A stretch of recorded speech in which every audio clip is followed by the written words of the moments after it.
अभी तक आपने जाना कि किस तरह से वो जो कशिश राजवंशी नाम की महिला जो कि विधवा हैं, करोड़पति हैं, वो अपनी राजवंशी इंडस्ट्रीज को चलाती हैं। वो उस परिवार से, राजू के परिवार से अपने यहाँ पर आ तो गई। उन्होंने जिस तरह से वहां पर रात काटी, उनकी जैसे वेलकम हुआ, जैसे उनकी तवज्जो रखी गई, सब कुछ प्रक्रियाएं उनके साथ की गई, उससे वो इतनी अभिभूत हुई कि वो राजू राजू की माँ से उनके जो पिताजी के जो डॉक्यूमेंट थे उनके बारे में पूरी जानकारी लेकर आई। और फिर जो अपने वकीलों की टीम बुलाई, उनको ये सौंपा कि तुम जाकर इस पूरी कहानी को देखो, जांचो परखो और पूरी पेपर्स को निकाल कर लाओ। जो भी खर्चा होगा मैं दूंगी, लेकिन यहां पर दूध का दूध और पानी का पानी जरूर होना चाहिए। नमस्कार दोस्तों, स्वागत है आपका रिश्तों की दास्तान नामक चैनल में। और मैं उम्मीद करता हूं आपको पहली वीडियो पसंद आई होगी। दूसरी वीडियो भी बिल्कुल खास इसी तरह की गजब की वीडियो होने वाली है, इसलिए इसको अंत तक जरूर देखिएगा। और कहानी आपको अच्छी लगे तो इसको अपने दोस्तों के साथ शेयर अवश्य करना। दोस्तों, जैसे कि उस रात जो कुछ भी हुआ कशिश राजवंशी के साथ, वो दिल से उन लोगों का धन्यवाद करना चाहती है।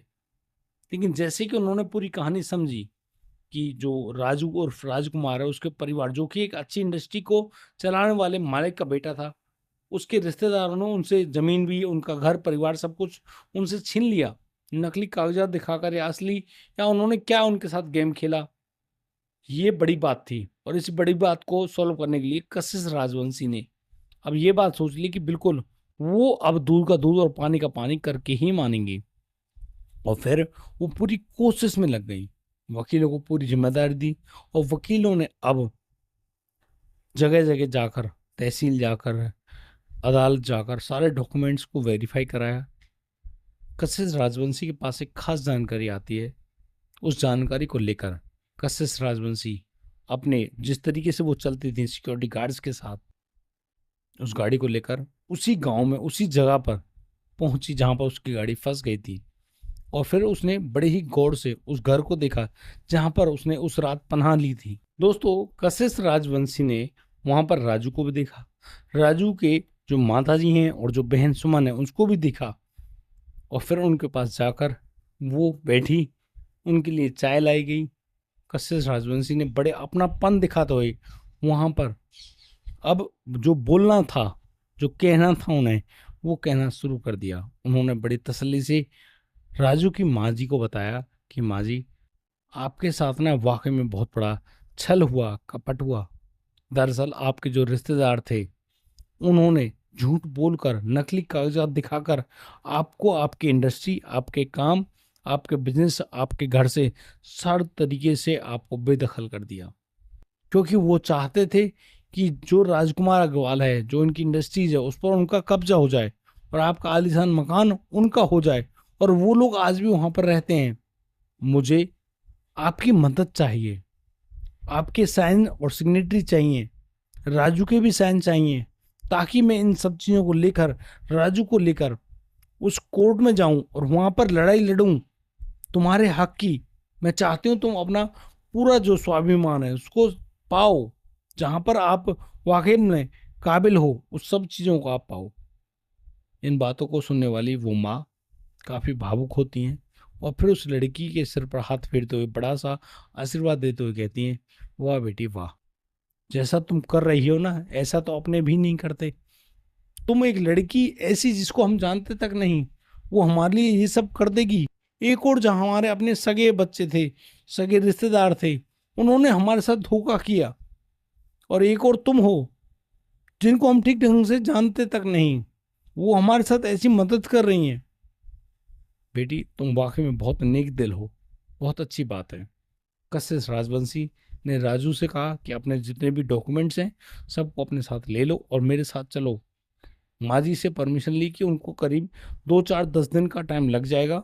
वो आपके बेटे को बाइज्जत यहाँ पर इस घर में छोड़ कर जाएंगी, आप बेफिक्र रहिएगा। राजू ने अपनी माँ से आज्ञा मांगी और फिर वो कशिश राजवंशी के साथ बैठकर उनकी गाड़ी में सीधी दिल्ली के लिए रवाना हो गई। दिल्ली के बड़े कोर्ट में एक जो कोर्ट केस का आयोजन किया गया, यानी कि बड़ा कोर्ट केस था, डाला गया वकीलों द्वारा पूरी कार्रवाई। और यहाँ पर एक जो व्यक्ति है, जो ये लड़का जिसका नाम राजू है, राजू अपने हक पाने के लिए वहाँ प्रतिभागी के रूप में मौजूद कोर्ट में। केस चला, केस तो स्टार्ट कराया था राजू। राजू अपनी बड़ी तसल्ली से वहाँ पर 4 से 6 दिन करीब रुका। वो वापस आ जाता अपनी माँ के पास और फिर अपनी माँ से कहता है कि माँ ऐसे ऐसे हुआ, वहाँ पर सब कुछ ठीक है, कोई दिक्कत नहीं है। और अब पता चलेगा कि कोर्ट में क्या कहानी बैठती है। और दोस्तों, अब तो जो कोर्ट है वो फास्ट ट्रैक में काम कर रहा था। कहते हैं ना, पैसे वाले का हर जगह काम होता है। कशिश राजवंशी ने जिन वकीलों से पूरी बात बैठाई, जिनसे पूछकर कहकर सारी काम कराया, वो सभी वकीलों ने उस केस को बहुत फास्टली निपटाया। और यहाँ पर वो जो जितने भी रिश्तेदार थे, जो राजू के रिश्तेदार थे, सब बेनकाब हो गए। सभी की चोरी पकड़ी गई, झूठे कागज पकड़े गए। और अब यहाँ पर जो राजू है, राजू जो कि राजकुमार अग्रवाल थे, उनको उनका जो हक था सब कुछ मिला। कोर्ट में फैसला आया। उस फैसले के मुताबिक अब जो राजू उर्फ राजकुमार अग्रवाल वहाँ उस अग्रवाल इंडस्ट्री का मालिक बना। वो अपनी माँ और अपनी बहन के साथ बहुत खुश हुआ और हाथ जोड़कर वो जो कशिश राजवंशी उनसे धन्यवाद कहने लगा। यहाँ कशिश राजवंशी की आंखें भर आईं और दोनों बड़ी तसल्ली से एक दूसरे को आंखें आंखों में धन्यवाद दे रहे हैं। लेकिन ये कहानी सिर्फ यहीं तक नहीं थी, यहाँ पर कुछ और भी होना था। दरअसल राजकुमार अग्रवाल ने अपनी पूरी इंडस्ट्री को संभाला, अपने घर को संभाला, अपनी माँ और बहन को बड़े प्यार से उस घर में रखा। और जितने भी उनके रिश्तेदार थे जो वहाँ गुनहगार साबित हुए, उनको तो सजा सुनाई गई, उनको तो जेल हुई।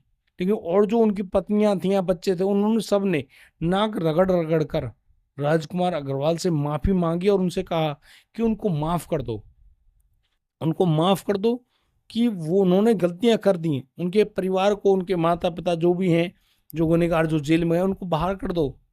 उनके पास खाने तक का अब कुछ बचा नहीं है, तो उनको कुछ ऐसी रहने की जगह दे दो। तो यहाँ पर राजकुमार अग्रवाल की माँ उनसे कहती है कि देखो, यदि तुम उनसे मदद ही मांग रहे हो तो तुम्हारे लिए वो 8-10 किलो आटा दे देगी। अपना रोड पर रहो, वहाँ करो खाओ, जैसे तुम्हें रहना वहाँ जाओ। उनके लिए तुम चाहे कुछ भी करो, वो ऐसा कुछ भी नहीं करेंगे। अपने घर में बसने के लिए कोई जगह नहीं देंगी, अपनी जो कारखाने वहाँ पर रहने के लिए, काम करने के लिए जगह नहीं देंगी। लेकिन राजकुमार, जो कि अत्यंत दयालु था, उसने उन लोगों के बारे में सोचा और उनसे कहा कि कोई बात नहीं है, तुम्हारे लिए रहने खाने का पूरा प्रबंध किया जाएगा, लेकिन अभी के लिए तुम यहाँ से जा सकते हो, तुम्हारा बहुत जल्दी ही प्रबंध कर दिया जाएगा। हालांकि राजकुमार ने उन रिश्तेदारों के लिए अपने कारखाने में जो जगह खाली थी, वहाँ के जो क्वार्टर थे, उनको खाली कराकर उन लोगों को दे दिया और कह दिया, तुम लोग यहाँ पर रहिए जब तक तुम्हारे अपने जेल से बाहर नहीं आ जाते। और दोस्तों, सबसे गजब की बात जो अब होनी थी, उसको मैं आपको जरूर बताऊंगा। दरअसल जो कशिश राजवंशी थी, राजवंशी इंडस्ट्री की मालकिन, वो अपने बोर्ड के जो सदस्य थे, जिनमें से सबसे बड़ा और गंदी मानसिकता वाला जो व्यक्ति था, नाम था रंजीत। रंजीत नाम का शख्स कहीं ना कहीं मन ही मन उस कशिश से ऐसी दुश्मनी रखने लगा था। वो हर मौका देखता और कशिश को पराजित करने के लिए, बोर्ड से उसका पूरा पदभार छीनने के लिए तत्पर रहता। यहाँ कशिश ने सारी बातें सीखी समझी। वो जान गई कि हाँ ठीक है, ये व्यक्ति उसके खिलाफ है और लोगों को भड़काता रहता है। राजकुमार अग्रवाल के पास एक दिन कशिश का फोन आता है। कशिश उनसे कह रही है कि राजकुमार, मुझे तुमसे मिलना है, क्या हम मिलकर बात कर सकते हैं? राजकुमार अग्रवाल, जिनके पास अब गाड़ी घोड़ा सब कुछ था, उन्होंने अपने ड्राइवर से गाड़ी को लेकर सीधे दिल्ली आने के लिए कहा। वो लोग दिल्ली आए। दिल्ली कशिश राजवंशी के ऑफिस में पहुंचे। कशिश राजवंशी से अब वहाँ पर जो बैठकर चाय पे चर्चा हुई, वो बड़ी गजब की हुई। कशिश राजवंशी अपने हृदय की बात खोलना चाहती थी, बताना चाहती थी कि राजू, आज उनको एक चीज की कमी खल रही है। काश तुम्हारी तरह का मदद करने वाला उनके जीवन में कोई होता, तो उन लोगों को मौका नहीं मिलेगा। जो लोग तुम्हारे साथ ऐसा कर चुके हैं, वो मेरे साथ भी ऐसा कर सकते हैं, इसलिए उनकी मदद करो।